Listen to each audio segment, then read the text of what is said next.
And now I think we can start. Anybody who is yet to join us, whenever they join, they would meet us anywhere we stop. Okay. So now, basically, we want to talk about the introduction to the PNP program. You see, the Provincial Nominee Program, many people don't know. I was discussing with a friend yesterday, and the friend was saying that, oh, why are people saying they don't know anything about the Canadian permanent residence? And I told him that what you know today did not start today. It probably started maybe 5, 10, 20 years ago. So the fact that you get to know about the provincial nominee or the express entry getting into Canada at an earlier date before others doesn't mean that those who don't know are not serious. It is information. You get access to it when it has been destined. And when you get access to it, how you now use the information now depends on how to classify you. So we have some provinces in Canada that engage in the provincial nominee. We have Manitoba. Manitoba is one of the most popular provinces that people always, oh, Manitoba, Manitoba, because Manitoba has more, I think we have a lot of black people in Manitoba. Nigerians, there are a lot of Nigerians in Manitoba as well. And because we have a lot of Nigerians there, it is easy for them to nominate fellow Nigerians. Because if you want to enter a province, you must first be nominated from the province before you will enter that province. And if you are nominated from the province, or if you want to be nominated from the province, somebody who knows you, who can vouch for you, will be the person to nominate you. So if you are in a province where, if you are applying to a province where you don't even know anybody, even you don't have someone you even talk to on the phone, how possible do you think you'll be nominated from such provinces? So that is why a lot of people talk about some provinces very well, because we have a lot of Nigerians there. We have Manitoba, we have Alberta, we have British Columbia, we have the Saskatchewan. Some people call it Saskatchewan, well, we call it Saskatchewan. And we have Nova Scotia, we have the Prince Edward Island, New Brunswick, we have Newfoundland and Labrador, we have Northwest Territories, and we have Yukon. You see, these provinces are accepting provincial nomination from everybody in the world, from all parts of the world. So when you know all these provinces, what the provincial nominee means is that you are not coming to Canada as someone who is seeking for a tourist visa. You are not coming into Canada as someone who is coming to study. You are not coming into Canada as someone who is probably applying for a conference. You are not coming as someone who is applying for a medical trip. You know, all those things we put in place whenever we want to apply for visa. No, you are coming as an immigrant. What this means is that you put up an application that, okay, fine, this is your qualification in your home country, Nigeria, for example. Let's assume you are, you studied Yoruba, for example, or you studied linguistics and African languages. And after graduating from the university, you started working in a school as a teacher, or you started working in a school, as an admin staff or administrative assistant. Now, if you now want to put up your application, madam, well done. Yes, what's up? So if you now want to put up an application, if you want to put up, please, can you hear me?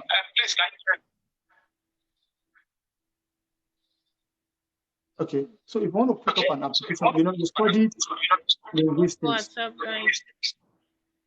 So if, and you have been working in a school for maybe about 4 or 5 years as admin assistant in the school, or as a librarian in the school. So if you now want to apply, you will just look for a way to register your exam. When you pass the exam, I'm still going to talk, today we are going to talk in details about the exam. So if you now pass the exam, you now put up an application. Someone is looking for you. So, madam, please, you're noisy. I'm coming into the video. Hello? So, if you now put up an application, after writing your exam, the experience you had at your workplace as an administrative assistant is very useful, because it will be part of what they will grade you on. Then the exam you pass from the IELTS exam you pass would also be very useful. So a lot of people always say that, oh, I studied European studies, or I studied Yoruba, or I studied theater arts. I don't think they will have something for me in Canada. I did not study law. I did not study engineering. That is not the case. Everybody, okay, I did not, can hear you, but it's echoing. Okay, I think it is better now.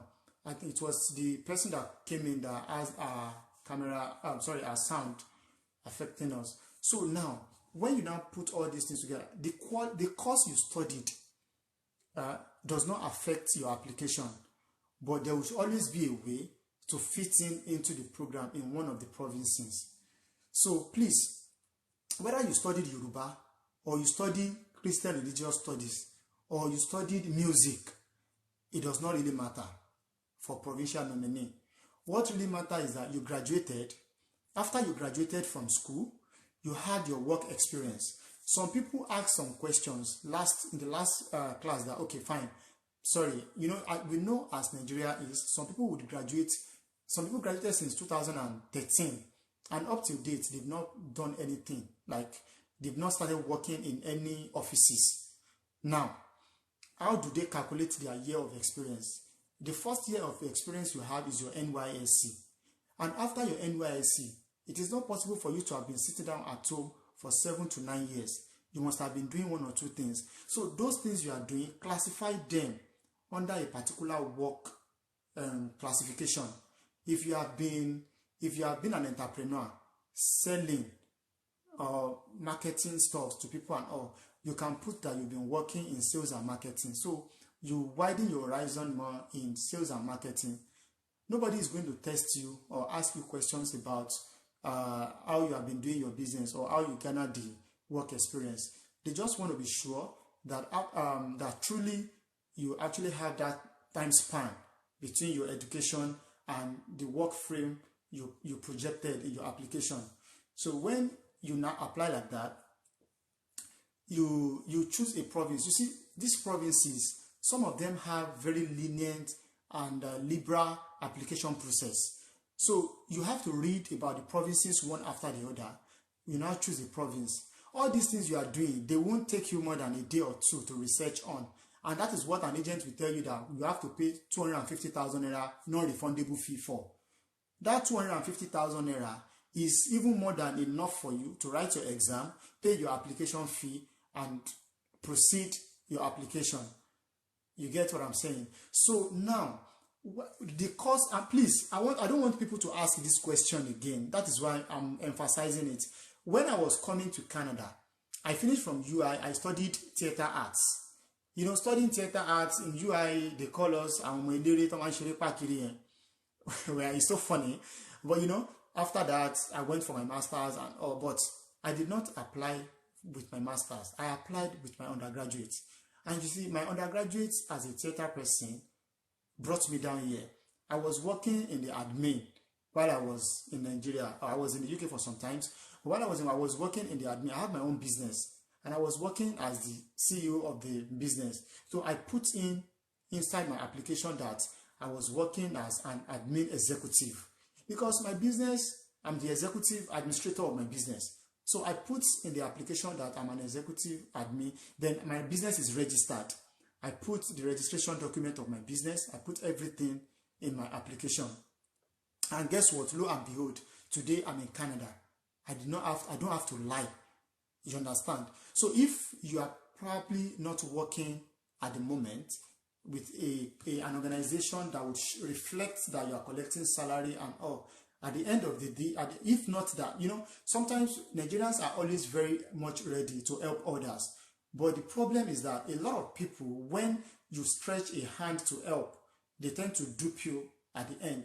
We can look for a way to make sure that people have good financial record. Because when you are here, it is like we are building a solid foundation for ourselves as Nigerians. But you know, sometimes we might even help people with employment history, put money in their account and all. And the person you put money in his account will just take your money and go and use it to do and just carry your money and run away. And that will be the end. You understand?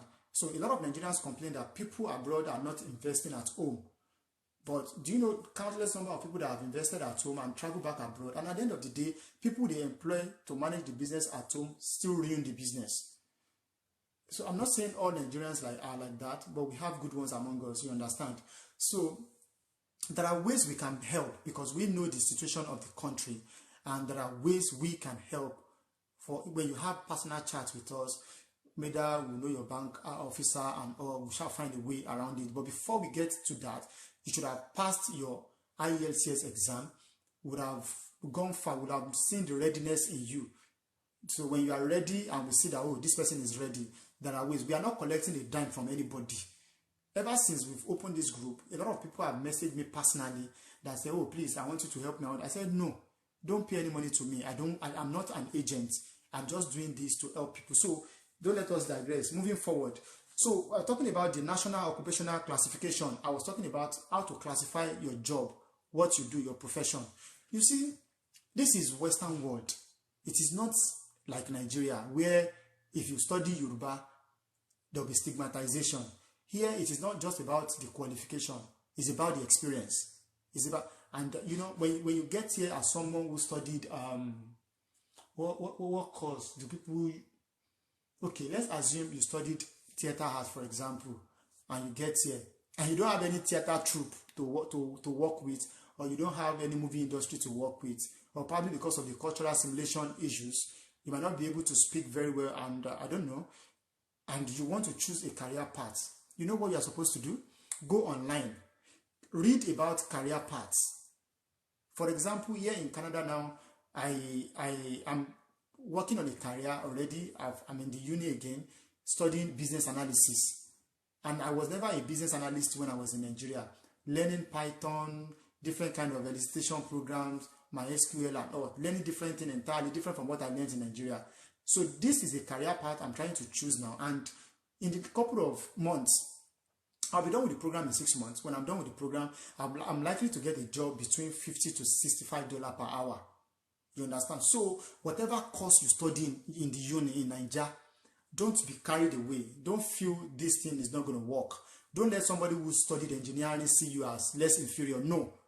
You can actually even get here faster than the person if you follow the process. So now, so I sent a link on the WhatsApp group where you can actually put what you do at the moment inside the link and search. It will now give you the NOC classification.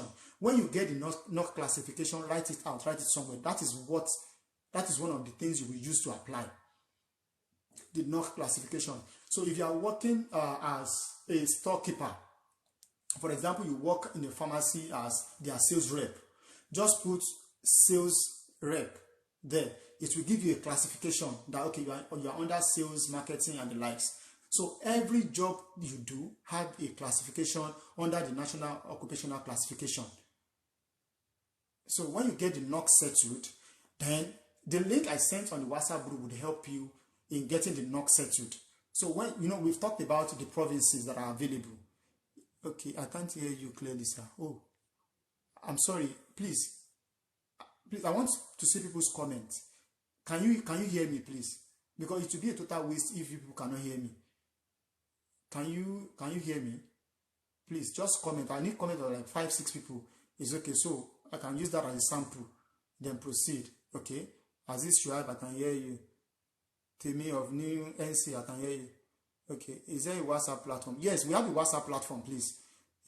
You are audible. Can you? Oh, good. So let me go on. So, madam, if you cannot hear me, that means it must be from your hand. You should probably switch to where there is network so that you gain from this. So now, a lot of people ask questions about the basic qualification you need. Basic qualification. Now, we're not talking about course of study again. I've explained more on the course of study. Whatever you are doing at the moment, we can always build a profile around it. Tell us the course you study. See, I don't want people to private chat me. You know why?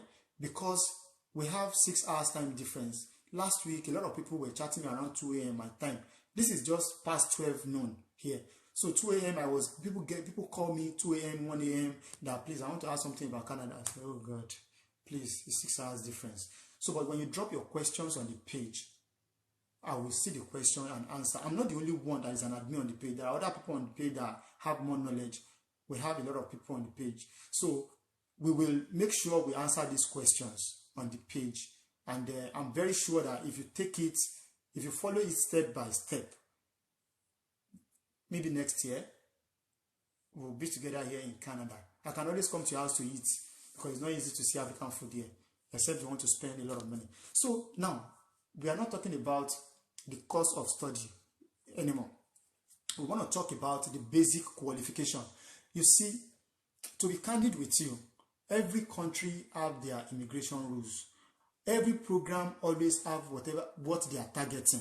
The target of Canada on this program is to bring in skilled workers.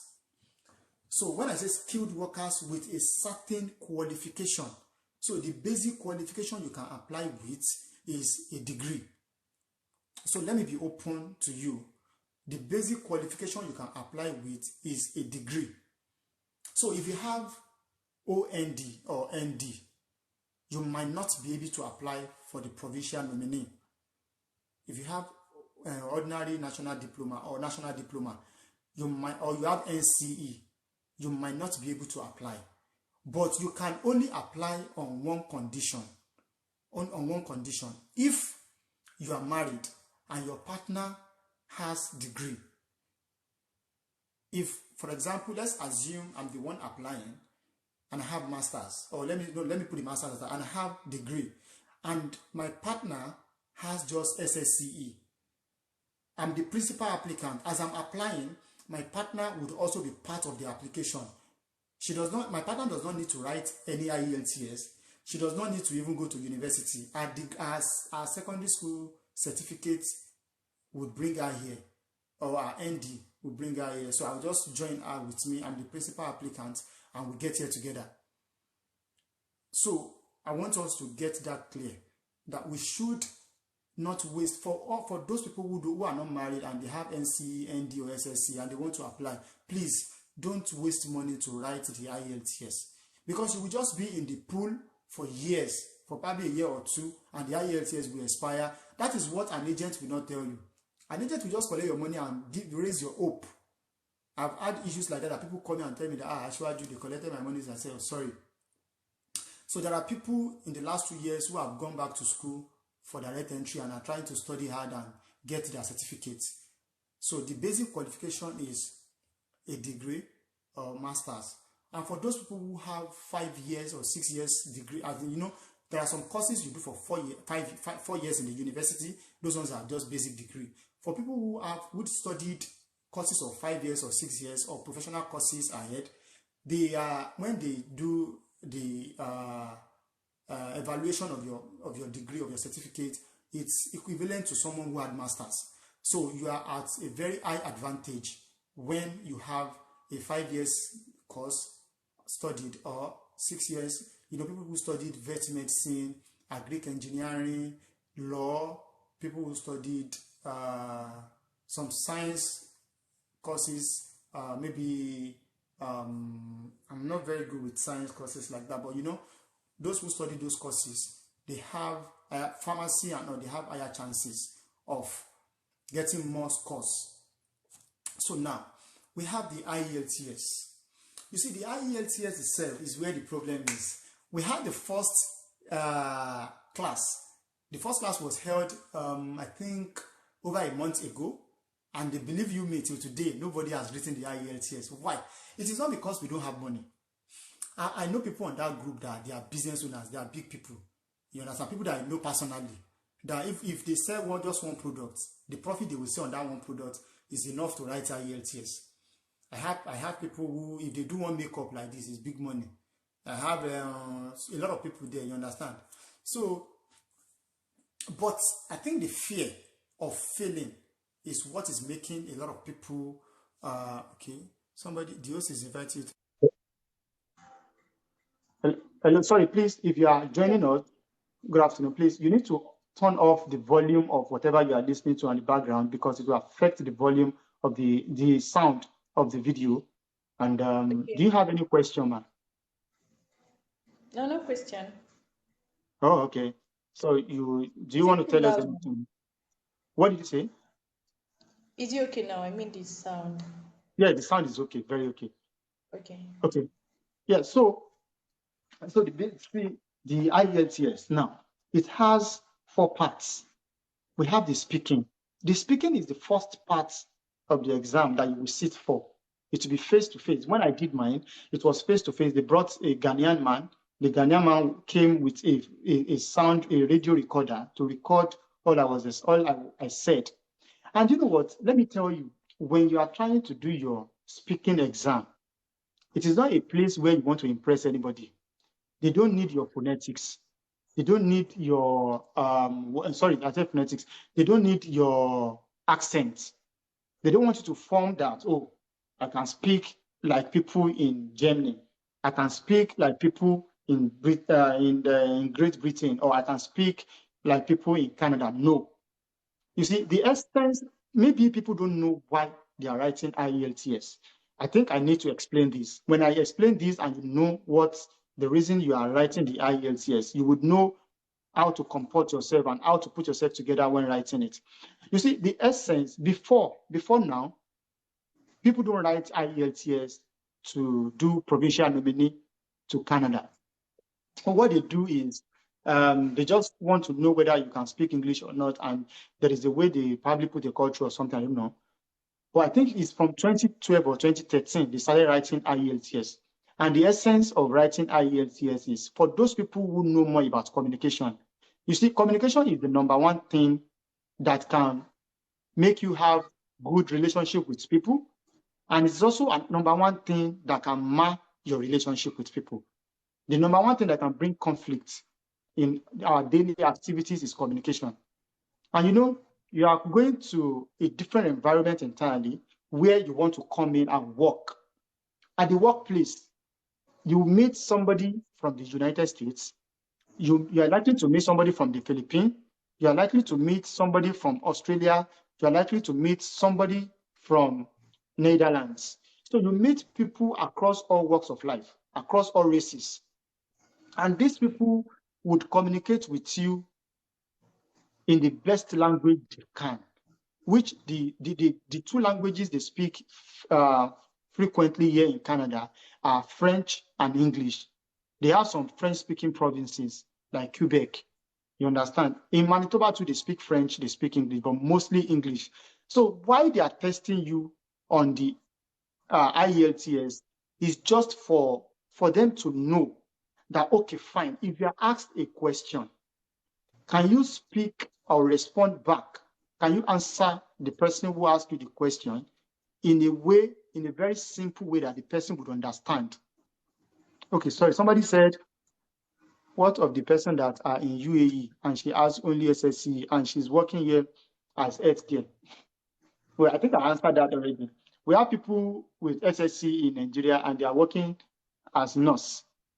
That does not qualify them to write the exam and still come here, except they have the the RN certificate. They have the certificate, a professional certificate of being a registered nurse. You understand? So now the IELTS, let me continue.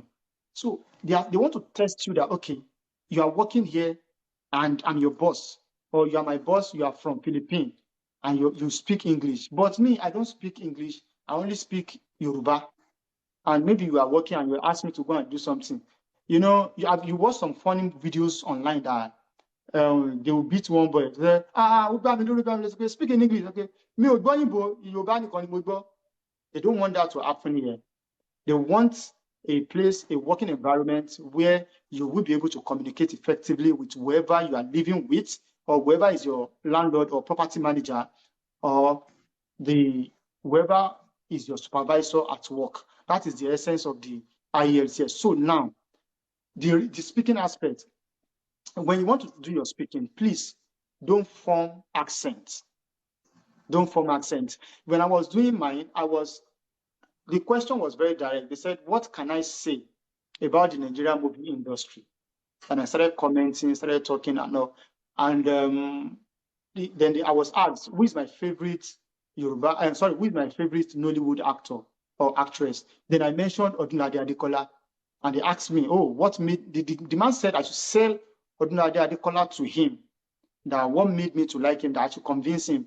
Then I started talking, mentioned his attribute. I mentioned some of his movies and all, and I mentioned some parts, some qualities I see in him and all. So in doing that, it made the man to feel that, oh, I want to know who this Odunlade Adekola is. So he asked me for some movies and he wrote it down. He said he was going to check after the exam. You see, I just made sure that I convinced him. I talked to him in a way that would make him understand what I have inside myself. So don't say that, this is what I want to say, but I don't know how to say it. That is the speaking. Nobody is asking. Don't go there to blow grammar. Don't be another Patrick Obiagno. Or don't go there to blow grammar. Don't entertain any fear. Just, you can do your rehearsal. You can do your rehearsal. Put a mirror in front of you, or get a tripod, put your phone, and pick a question, then talk. When you finish, listen to it yourself. And you now put yourself in the position of someone who wants to mark, and put yourself in the camera in the position of a student. So when you do that continuously, it will help you to know how much you put yourself, you comport yourself, so that you started following you, if you follow them. So that you will know how to do the speaking exam. So when I did I had 8.0 in my speaking. Then let us now go to listening. One of the tricky one is the listening. The listening is so fast to the extent that, please, when you are listening, let your eyeballs be on the paper.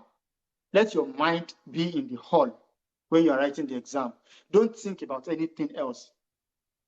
Your girlfriend might cheat you on that same day, but at that same particular period of time, that 2 hours, forget about her. Don't think about how much money you have spent on her. Because the moment your attention is divided for 5 minutes, or for 5 minutes is too much, for 4 seconds or 5 seconds, like 5 or 6 questions have gone already. You cannot even know the answer again. So if you now miss those ones, don't go back. Just continue from where you picked up and continue writing your answers. The answers will come. They are not something too hard. It's just technical. You just be listening. They'll be telling you, maybe reading the news to you or something. There'll be where there'll be spaces for you to fill in the gaps. So when you are filling in the gap, what you have to put in the gap is what they are telling you in the listening. So that is that aspect. Then when you are doing the writing, please, doing the writing, just communicate in a very simple and easy way. Don't blow grammar. My question for the writing was that I was traveling to Canada for the first time, and I got a tag put on my luggage. But at the end of the day, they were supposed to deliver the luggage to my house. But unfortunately, first, second, third day, the luggage was not delivered.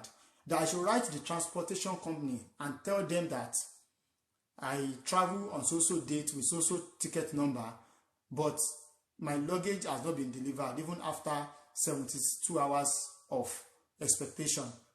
You understand? It's very simple. I just need to introduce myself, write who you are, quote your ticket number, the traveling date, the address you put there, and the number of luggage, the number of bags you were expecting to be delivered. When you put all that, write your, very simple. You know, you are not there to impress anybody. You are not there to blow grammar. Nobody is interested in the grammar. They just want to be sure that you can communicate. And they say, you know, the basic definition of communication is that communication is not complete when the receiver is not able to decode the message. So communicate in a very simple way that the person listening to you would understand better. So that is that. The IELTS is not hard, it's very simple. So after that, we have, now I will now give you the step-by-step guide to apply. After you write the IELTS, you get the nomination. Sorry, please, I hope if you have questions, you can I can bring you on board, please. People that have been coming on board, they just come to look at my face. They're not asking questions. Okay, somebody said, I did fisheries 5 years. Oh, good. If you studied fisheries and aquaculture, I think that's the name of the course. fisheries and aquaculture. If you study fishery, you are doing well. You are not bad. There are people who are engaging in agriculture here in Canada, and the farmers are the rich. They are one of the richest people in Canada. You get, so they are very rich. They have a lot of money here. So if you study fishery, you can apply. You can apply 100%. You even have 5 years work experience. That is good enough. Very, very good enough. So if you have any questions, please ask. So I'm going to read out these to you. You can pick up your, okay, shared and share the light. Okay. So now I'm going to read out this to you. You can pick up your pen and write them down. So the steps to take when applying is number one, bring your documents together before you even go and write IELTS. Bring your documents together. Make sure that you have a degree. Okay, can someone apply before or immediately after NYC? Well, you can apply during after NYC or during NYC, but in the space where you will be graded for work experience, you have 0 there, and that is 10 marks you just want to waste. You understand? So you can apply when immediately you finish from school. You understand? Oh, how can I apply and how much is it? Well, I'm not collecting any money from anybody. You can apply for free. Just listen to what I want to read out, so you follow the process yourself. So when you are applying as a core member, you are liable to lose 10 marks, which is supposed to be for work experience. And you know, people who have 3 to 5 years work experience have a certain grade. People who have 5 to 10 years work experience have the highest score on that. And please, when applying, when writing the IELTS, give consideration to your age. If you are above 42, 43, 45, you might score 0 when it comes to age. So I'm sure you would not want to just score 0 when it comes to age.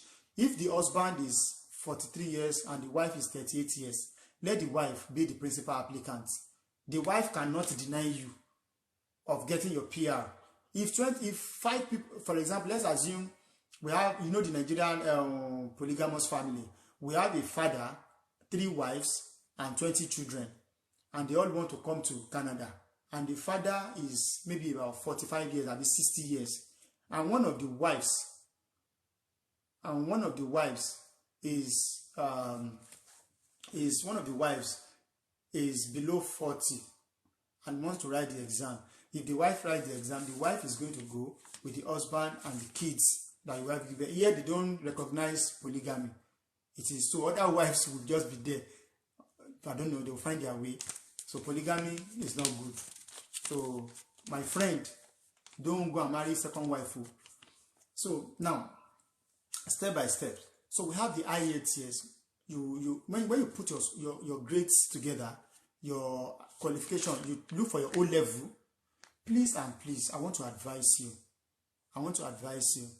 in putting up your application. Don't lie at all.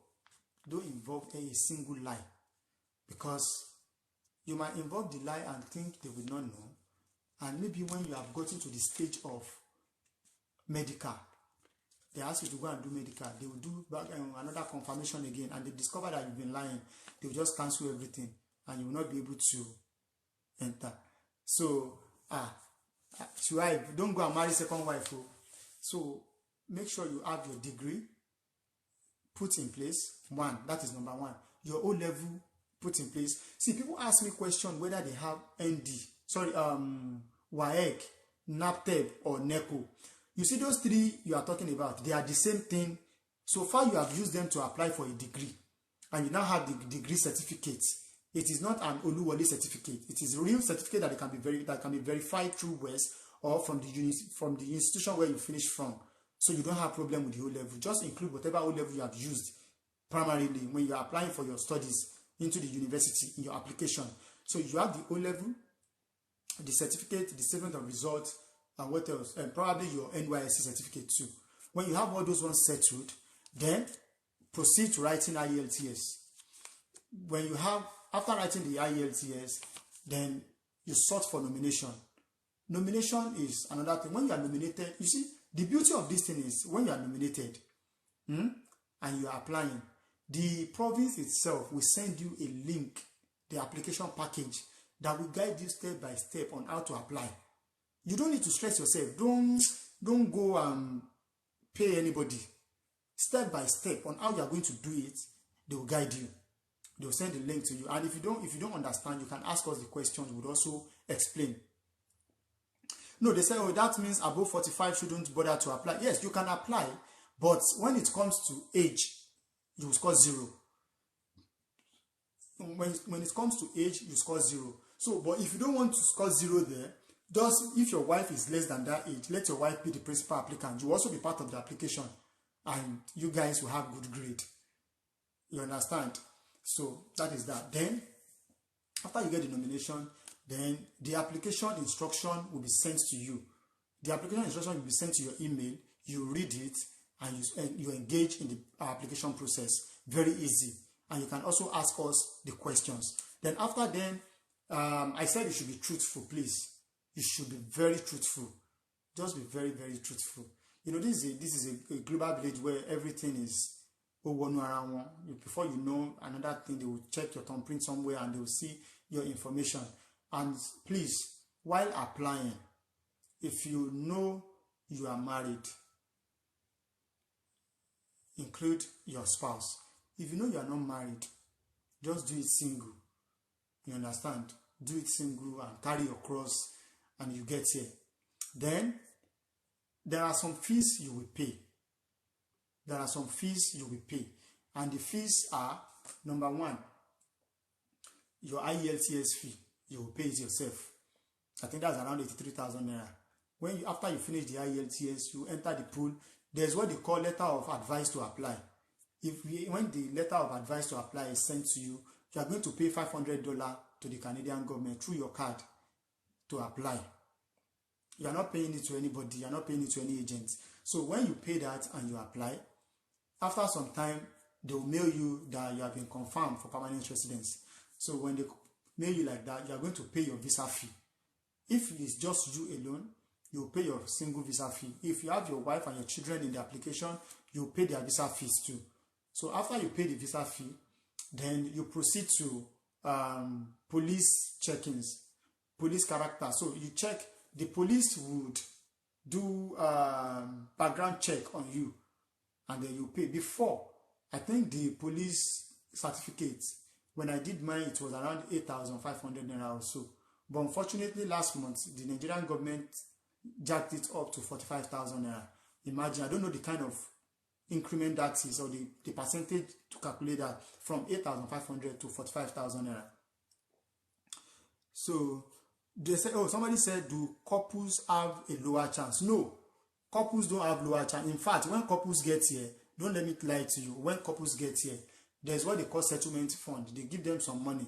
They will give the wife, the children, and the husband the money. And the beauty of it is that when your children get here and they are below 16 years, they tend to get their passport within 3 to 6 months of getting here.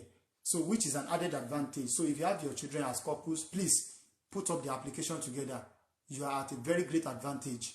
There is no stigmatization when it comes to a family. So they say, at what point do you need to be nominated? You will be nominated when you are past your IELTS and you have your documents together. That is when you can be talking about nomination. If you are talking to anybody about nomination, and they'll just be looking at you, because that is not the first stage. You need to pass your IELTS first before proceeding to the nomination stage. That is so. Nigeria, my couple. Oh, so if you are in Nigeria, wherever you are, and you are couple, that's not a problem.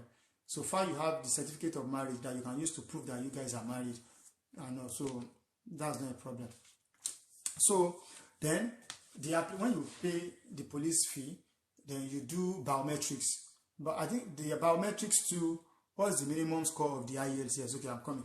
So the biometrics fee, I think is also within the range of 40,000 or so, or 45,000 or below. I don't know, I've forgotten. So you pay the biometrics fee. After the biometrics, can we pay quiz? I don't know. People joining the live are not asking questions for joining sake. So, but let me know if this person has a question. Hello, sir. Do you have a question to ask her? No, I don't have a question. Aswaju. Well done. Are You are don't you have a to brother just. to Tinubu? Are you a brother to Tinubu? No, I'm not a brother to Tinubu. Sorry, Okay, please. We are having a live. What did you what say? question do you want me to ask? Have you been listening to the session? No, I'm new. I'm new. I just Okay, saw you your know live, so what? I decided to start. Exit the video and listen to us, because what we are discussing is very, very good for you. You will definitely benefit from it. Okay. What's up? Okay. Yeah. So, and I was saying, I'm good. as I was saying, then when you pay for the Where are you biometrics, from? when you pay for the biometrics, they get your biometrics, the biometrics registered, and after then you move. After some times, normally before COVID, after the biometrics, they just give you like 3 months, and they get back to you that you should go for your medical. So when you go for your medical, they will check the things they check on the medical are they will do urinalysis, urine test for you. They will do HIV test. They will do hepatitis test. They will do what do you call it? Tuberculosis, HIV, and they will do scan. They will scan your chest. I've forgotten what they call it. They will do X-ray, chest X-ray for you. They will test if your kidney has no issues, and when they do, they will test your BP. They will test your sugar level. All these things are tests that they will carry out on you. And after carrying out the test, you are okay. They'll message you back after 5 working days that you passed the medical. After which they will ask you to go and submit your passport. The process is very easy. It's just the only thing you would need someone to guide you on is to put your documents together and enter the pool, which we will do when you eventually write the IELTS and you pass. I'm very sure people on here would pass the exam. It's not something hard, it's not something difficult. It's just for you to put your mind and prepare. So on the WhatsApp group, we'll put some link there for people to practice, and we'll give them some app to practice too. If you have any question, you can put it here.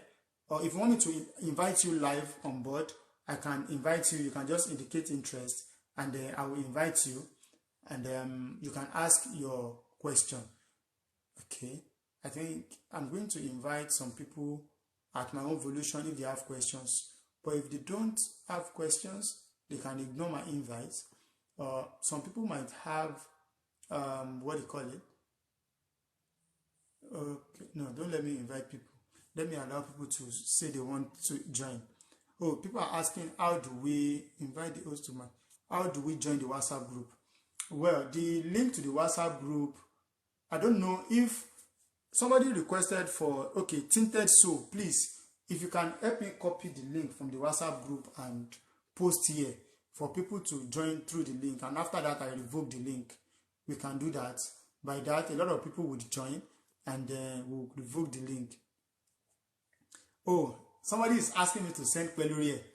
And people in Germany don't take Pelurie. They say you guys are German machine. You don't need Pelurie. So if you want to apply, it is very easy. You don't need to pay one agent 5 million, 10 million naira to get to Canada. The sad story is that a lot of people, most people who are paid a lot of money trying to travel out of the country, ended up being swindled. I have a lot of people in Europe who process their traveling themselves. I have people in the UK, I have people in the US, but because of the situation of Nigeria, these agents, they also take advantage of an average Nigerian, because everybody wants to travel. And that word, japa, is what everybody believes in. And to the extent that we go in a way that make people to take advantage of us. You can imagine during COVID, when countries have shut down their borders, when their embassies are not working. Some people are still advertising on Instagram and Facebook that if you want to do tourism to Italy, to Spain, that they shut down. So the agents just take advantage of people, and when they shut embassies down and all, the agent is telling you that if you want to come to Italy for tourism, what tourism when COVID are killing their people, and a lot of people still pay money to them because they just take advantage of people.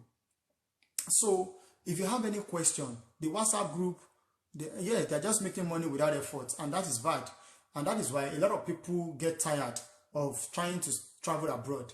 So if you have any question, please, you can write it here, please. And anybody who is on the WhatsApp group can help us to copy the link to join the WhatsApp group. So that I don't know if I minimize this, if I will still be online. I would have probably just copy it myself, but I'm not sure if I will still remain online, and I don't want to cut this live since it's not time yet. So, but whatever it is, I'll probably put it under comments after this session, so you can just check the comment section to join the video. So if you don't have any question, we would like to end the live session here today. Oh, okay, somebody said they've sent it already. Oh, thank you very much, Mrs. Adaobi or Mrs. Adaobi. So, and a lot of people feel that they want to go through study route. You see, going through study route, let me explain this to you. Study route is very expensive. Number one, that is number one. Whether to the UK, to Canada, or to the US, is very expensive. The only place you can be guaranteed about 95% visa assurance is the UK, because that is business. You just put in money, or your money in your account, get everything ready, and then you get to the UK. But when you are applying to study in Canada, there are a lot of things they put into consideration. If you say you want to come and do masters here, and at the end of the day they see that you are 35 and you are saying that somebody is sponsoring you, they believe that at 35 you should be able to sponsor yourself. So you have enough money in your personal account, not sponsor's account. That's why a lot of people are denied visa, right? So yes, if you are coming in, let's not assume you get your visa, you eventually get here as an international student. You are going to be spending a lot of money to study. After you finish studying, during your study permit, you are going to be working just 20 hours in a week. You understand?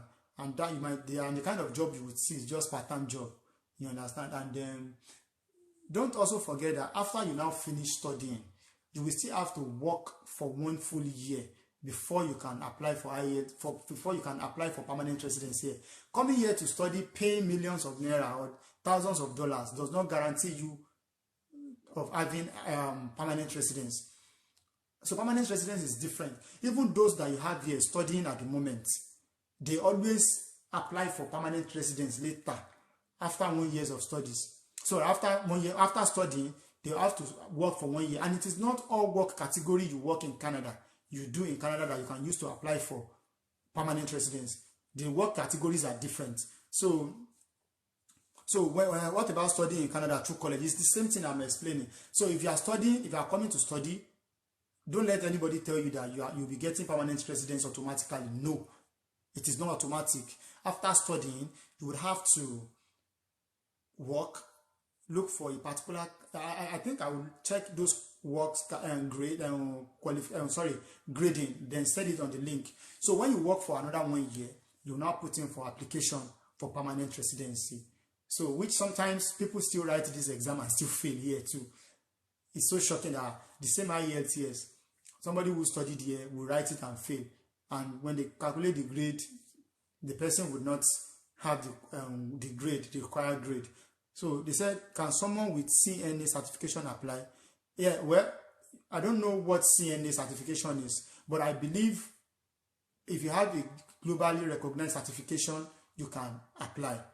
You understand? And the beauty of this thing is, if you are a pharmacist in Nigeria and you are coming here, I think your certificate as a pharmacist is recognized globally.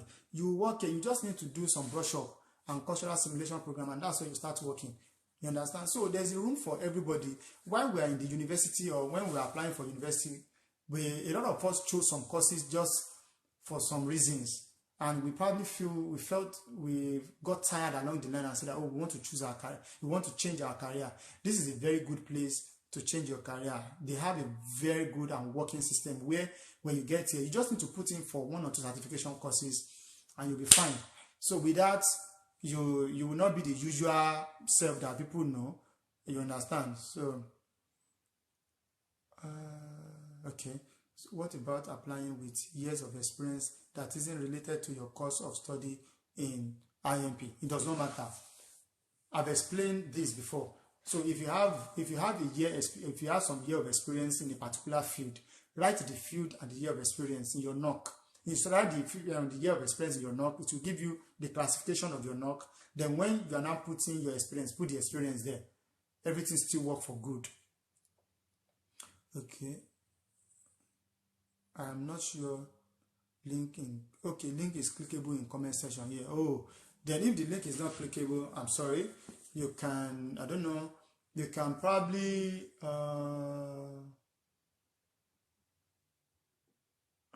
how do we do it?